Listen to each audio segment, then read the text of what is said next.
Hey, this is Justin. I'm just talking a little bit about decentralization and some of the sort of benefits that decentralization confers for citizens and for market participants. And sort of another topic I want to talk about is one of climate change. I've talked on this before, but one of the best things any individual can do to fight climate change is to self-custody your assets. And what I mean by that is right now climate change is being pushed forward mainly through the funding of oil companies and the funding of various products and services that people might not even know they're funding. And you might say, well, how are they funded? And they're funded because people hold money in their checking account.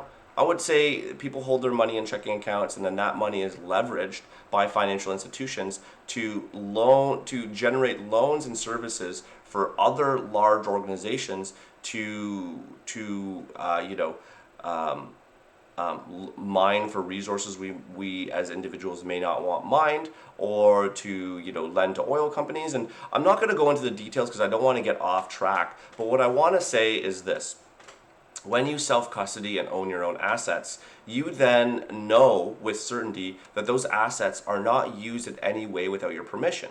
The same way, I would not leave my house empty and provide the keys to the bank and just say, watch that for me, because or to a stranger, because I might not want the stranger using my apartment in a way that I would not like. And say the most profitable way to use my apartment when I'm not home would be to let random drug dealers stay here or random oil barons stay here because they could use the office space as an operation center. I want to be in control of my apartment. So that's why when I leave my apartment, even if it's just for a week or so, I have a tendency to leave it empty. Now, a lot of people will say, well, that's wasted production. Fine, it is wasted production, but I'm in control of my assets. I get to choose as an individual what assets get lent out and are productive and which aren't. And there should be incentives and pathways for me to choose how to use my apartment to generate productive, to be productive. For example, I could rent it out to a family. I could lend it to a nonprofit organization.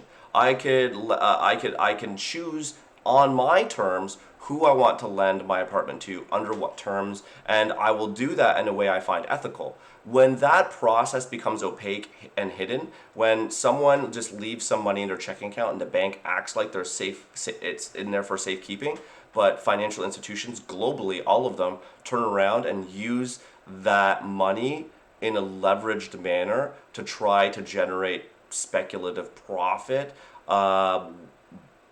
using instruments that definitely kill the earth. I just think we've lost our way, and this is why I think digital assets and cryptocurrencies return the power to the people to fight climate change. Because then, if we imagine, and I wouldn't want this to happen because this would be a disaster, but if tomorrow many people self-custody their assets, there would be a lot of financial turmoil. But if everyone took their money out and kept it under their mattress, or if everyone held digital securities, then we'd have a situation where people could lend to organizations they believed in, to create the change that they want to see in the world. And this is actually how markets and democracy is supposed to work. And this is the world that's provided by cryptocurrency exchanges and digital assets and self-custody.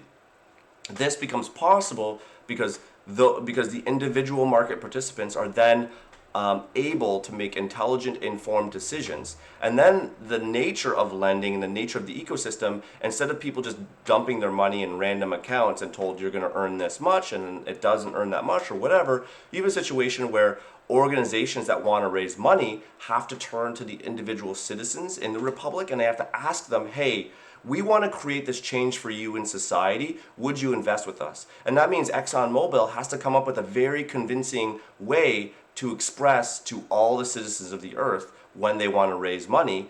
And it's going to be really hard today to convince people, and it should be.